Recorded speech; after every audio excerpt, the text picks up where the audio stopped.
continue tayo. Bumalik yung kaluluwa ni Kuya na nawala sa disyerto, and na-find out ko na si Kuya pala na nawala, na hinahanap ng company ay sinaktan pala sa disyerto.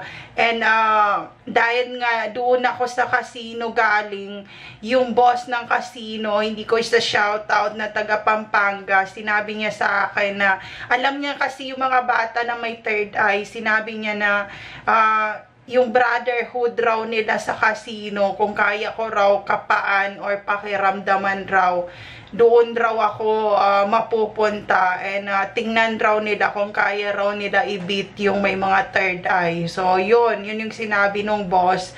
And nakikita ko naman yung boss sa Balad, sa Cornets, and lagi niyang sinasabing hindi pa tapos ang trabaho.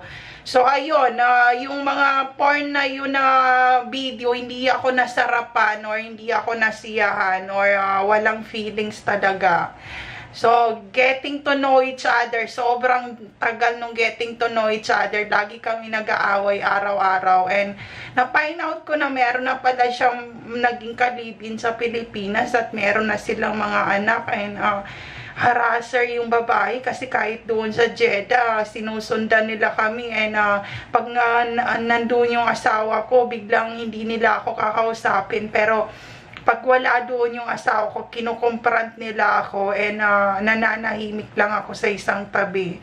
Hindi ako nagsasalita, and sobrang gusto kong sumigaw pag kinukomprant nila ako, pero pinipilit ko mag-move on na parang walang nangyari. So ayun, kung tinatanong nyo ako kung masarap yung porn na teenage porn at saka yung baby porn na yon na parang geisha doll, teenage anime cartoons na yon hindi siya masarap talaga. So wala, hindi, sabi ko shut down, kasi parang ano lang siya, parang tinotorture yung babae na umuungol pero walang satisfaction talaga.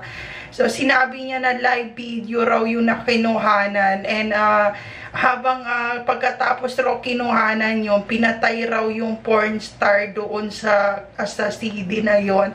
Kasi nakuha pala niya yon sa isang lawyer na sa isang lawyer para ipasa raw sa isang Supreme Court. Sandali, baba ako muna.